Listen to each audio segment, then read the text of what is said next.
इस समय मौजूद हूँ मैं गाज़ीपुर बॉर्डर पर, जहाँ 9 महीने से पूर्व में किसान लगातार आंदोलन कर रहे हैं और आंदोलन को लेकर तमाम इनकी 3 जो काले कानून को लेकर मांग है इनकी, उन पे बात करेंगे। हमारे साथ हैं प्रवक्ता और किसान नेता बख्तार सिंह बाजवा जी। जी सर, बहुत बहुत स्वागत है आपका। धन्यवाद। सर, लगातार 9 महीने से तीन कानून को लेकर आप धरने पर हैं। को लेकर क्या रणनीति आगे रहेगी और कब से कब तक की अब आगे धरने पर है? देखिए, धरना तो ये आंदोलन जो है ये तब तक चलेगा जब तक तीनों कानून रद्द नहीं हो जाते और एमएसपी पर गारंटी का कानून नहीं बन जाता। ये तय बात है। और आंदोलन की रणनीति सिर्फ एक ही है कि शांतिपूर्वक आंदोलन, और ये शांतिपूर्वक आंदोलन ही चलेगा। इसमें हिंसा का कोई स्थान नहीं है, इसमें उग्रता का कोई स्थान नहीं है। हालांकि सरकार चाहती है, सरकार तरह तरह की साजिशें करती है इस आंदोलन को भटकाने के लिए, लेकिन हम भटकेंगे नहीं। हम अपने लोकतांत्रिक अधिकारों के तहत आंदोलन करेंगे। अभी पूर्व में 5 तारीख में एक बड़ी जो आंदोलन भी रहा बड़ा 5 तारीख को लेकर मुजफ्फरनगर में काफ़ी भीड़ उसमें देखी गई। उसको लेकर क्या कहना चाहेंगे? सफल रहा या असफल रहा, कैसा रहा? देखिए साहब, ये आकलन तो आप सब लोग कर सकते हैं।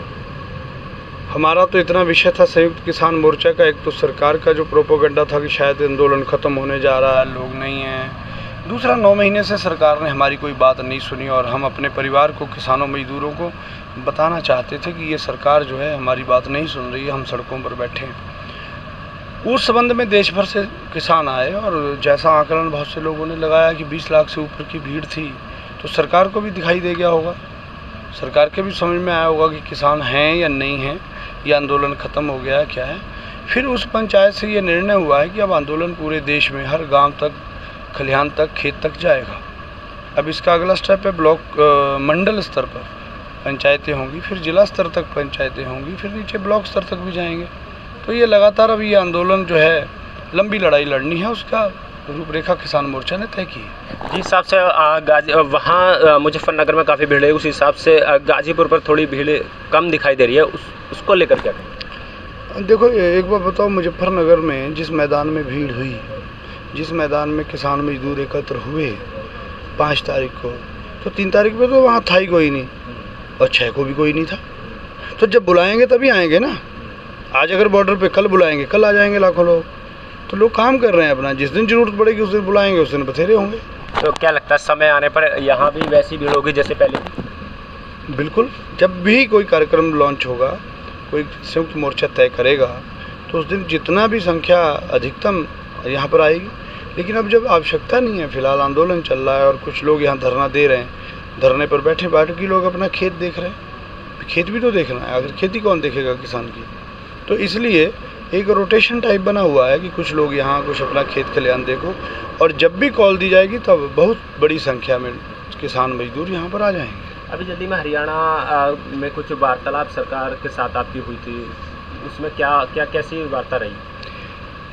वो वार्ता सरकार की तरफ से औपचारिकता रही, क्योंकि उन्होंने कोई बात तो मानी नहीं, बात मानते नहीं, बात अपनी रखते हैं वो, कि एक किसान शहीद हो गया एक अधिकारी की वजह से। अधिकारी ने बोला ओपनली, और वीडियो वायरल है कि साहब आप उनके सिर फटने चाहिए और मारो। तो उसके इस कृत्य से जिस अधिकारी को सज़ा मिलनी चाहिए तो उसको प्रमोशन कर रहे हैं। तो इसका मतलब ये है कि ये सरकार जो है ये लोकतांत्रिक व्यवस्थाओं पर विश्वास नहीं रखती, आंदोलनकारियों को कुचलना चाहती है, और उन पर कार्रवाई की जब वार्ता में बात हुई तो उस पर वो सहमत नहीं हुए। कुछ कार्रवाई की भी मांग कर रहे हैं किसान उसमें? हाँ, बिल्कुल मांग कर रहे हैं कि उस पर किसान हत्या का मुकदमा दर्ज होना चाहिए उनको, और सस्पेंड होना चाहिए उनको, और उनका जो परिवार है जो हुआ उनको मुआवजा मिलना चाहिए। इन मांगों को लेकर के वहाँ लगातार प्रदर्शन है और सरकार सुन नहीं रही, सरकार नहीं मान रही। कितना मुआवजा आप सरकार से चाहें?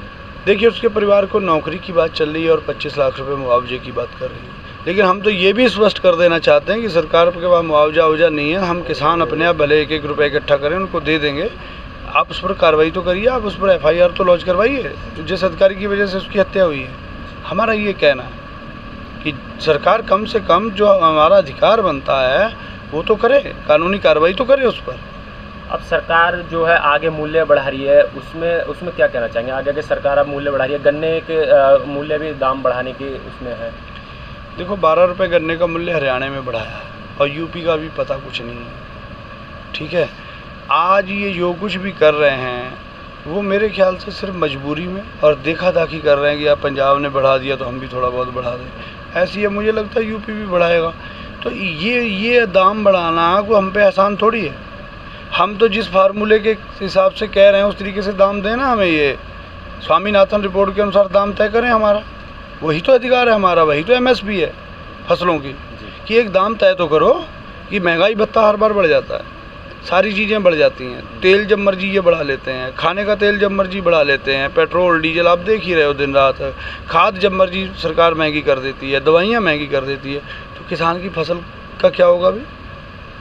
तो किसान की फसल का भी तो रेट उसी रेशियो में बढ़ना चाहिए ना। तो अब इसमें जैसे सरकार कह रही है कि अब बॉर्डर पर जो बैठे हैं वो किसान नहीं हैं, क्या उसमें क्या उसको लेकर हम भी ये कहते हैं कि जो कुर्सी पर बैठे हैं इस समय वो हिंदुस्तान की लोकतांत्रिक व्यवस्था के हिमायती नहीं हैं, वो भी तानाशाह हैं, वो भी आजकल के नए मॉडल के अंग्रेज हैं जिन्होंने शासन किया था। हम भी ये कहते हैं अगर हम किसान नहीं हैं तो ये हिंदुस्तानी नहीं है, ये उन्हीं अंग्रेज़ों की औलाद है किसी न किसी रूप में, जो अंग्रेज़ शासन करके गए फूट डालो राज करो वाली योजना में। ये भी कहते हैं, हम भी कहते हैं डायरेक्ट। अब क्या लग रहा है सरकार आगे का क्या कदम रहेगा? सरकार होगी तो करेगी यार, ये सरकार थोड़ी है, तो कॉरपोरेट की कंपनियों की कठपुतली है। अगर सरकार होती और जनता की चुनी हुई सरकार होती और जनता के पर विश्वास होता, जमहूरियत पर, संविधान पर, लोकतंत्र पर, तो अब तक सरकार सुन लेती। ये सरकार है ही नहीं, ये सरकार कठपुतली है कंपनियों की और कठपुतली के तरीके से ही काम कर रही है। कुछ जैसे सरकार के नुमाइंदे कुछ कहते हैं कि गाजीपुर बॉर्डर पे रास्ते बंद हैं और जो एम्बुलेंस के रास्ते हैं, एम्बुलेंस हैं, इनके लिए रास्ता नहीं है। आपके सामने एम्बुलेंस निकली अभी, आप मीडिया पर्सन हो, आप बताइए कहीं एम्बुलेंस रुकी? पूरी तेज़ी से निकली, यहाँ रोका किसी ने क्या? आप आए यहाँ पर, कौन सा रास्ता बंद मिला आपको यहाँ से आने?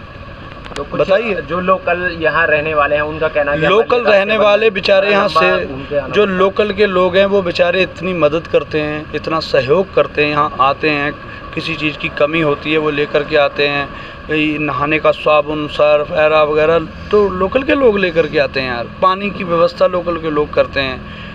जितने लोकल के लोग हैं वो जानते हैं कि वो जितना परेशान हैं, हम अपने बाल बच्चे के साथ सड़क पर बैठे हम कितना परेशान होंगे। सिर्फ वही लोग ऐसी बात करते हैं जो भारतीय जनता पार्टी के प्रायोजित लोग हैं, वो ऐसी बात करते हैं कि साहब हम बड़े परेशान हैं।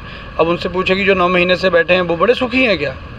तो इसलिए ये भाजपा के प्रायोजित कार्यक्रम है ये कहना साहब एम्बुलेंस नहीं निकल रही, हम बड़े परेशान हैं, ये बड़े परेशान हैं। तो परेशानी हल करो ना, क्या परेशानी? हम भी तो परेशानी बैठे हैं। तो आने वाले समय में अब क्या रणनीति रहेगी गाजीपुर पर? कब तक इतनी भीड़ यहाँ जुटी रहेगी? गाजीपुर बॉर्डर पर हमारी रोटेशन प्रणाली जो है उसको और मजबूत किया जा रहा है, जिससे कि एक संख्या यहाँ पर मेंटेन रहे और जब भी बाकी कॉल देंगे तो बड़ी संख्या आएगी। उसके लिए हमने योजना बनाई, आज भी मीटिंग हुई थी, उसमें रोटेशन प्रणाली पर जिलों की व्यवस्था बनाई है कि जिलों में मीटिंगें करके वहाँ के ब्लॉक वाइज जो है वो दिन निर्धारित होंगे, वो हर ब्लॉक से उसी निर्धारित दिन को यहाँ पर लोग पहुँचेंगे।